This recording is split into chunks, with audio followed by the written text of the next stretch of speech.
Hi, I'm Dean Bushmiller with Expanding Security, and this is Cybersecurity Principles and Practices. Now, if you're not seeing the full version of this, go to expandingsecurity.com. You can also get the quizzes, the badges, and this mind map with all the dynamic links in it. So let's get started.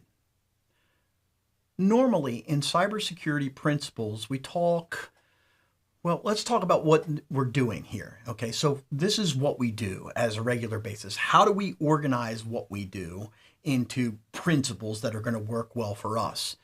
This is really what we get paid for. Now, if you looked at the basic concepts that were out there, you would hear somebody talking about confidentiality, integrity, availability, and non-repudiation, and that's in a separate recording. Or you might hear them talking about stride LM. And then they'd go a little bit deeper. They'd say, okay, well, the threat is spoofing, and the corresponding attribute that we want from a principle standpoint is authenticity.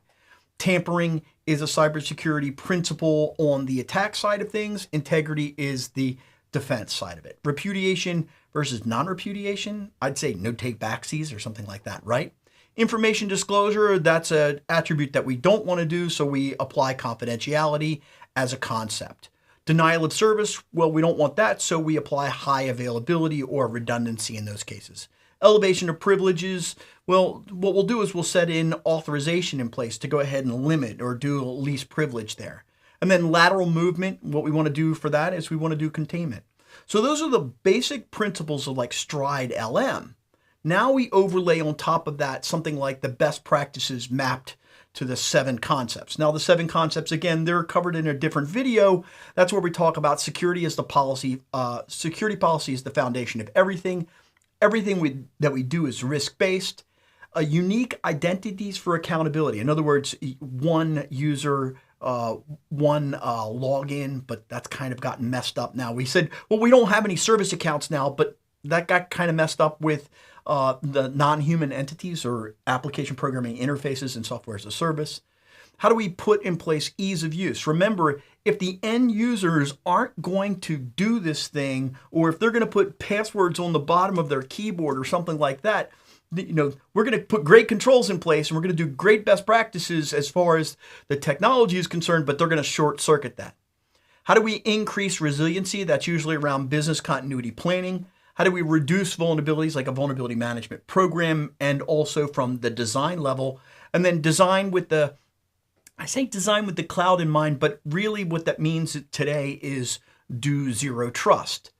Now, all of those have separate videos. Those are base concepts that we're bringing together and we're putting inside of this presentation for cybersecurity principles and practices. So we're going to go deeper. So what I want you to do is I want you to apply the best practices within the context of each branch of the mind maps. If you've seen some of my stuff before, you've seen these mind maps and you've seen all these different branches here. And what I'm going to try to do is I'm kind of going to say, okay, what best practices, what concepts, what principles fit within the context of one or more of these components? Now, the one that's going to really twist your head up is the system security engineering one, which is the one down there. Because this would be, we're going to apply these principles and practices at a high level, design level before we implement. And you go, well, wait a minute, Dean, we've already implemented. You can re-engineer. Look at the system security engineering video to get into more discussion about that. So how will we lay all of this out? How are we going to set all this up for ourselves? Well, first we'll define the content that's across all cybersecurity work. That's going to include the methodologies, the assets, and the basics of standards, protocols, and algorithms. And the general process that we're going to apply here is we're going to have 15 different major techniques that we're going to put in place. We're going to give a description of each one of those. Each one of those techniques has a whole bunch of different approaches. It's not 50 approaches for each one of the techniques. It's like 4 or 5 approaches to a particular technique. Sometimes there's only like a 1-to-1 correspondence. Then I'm going to give you the details, and then I'm going to give you some examples. So that's what we're going to do in this session.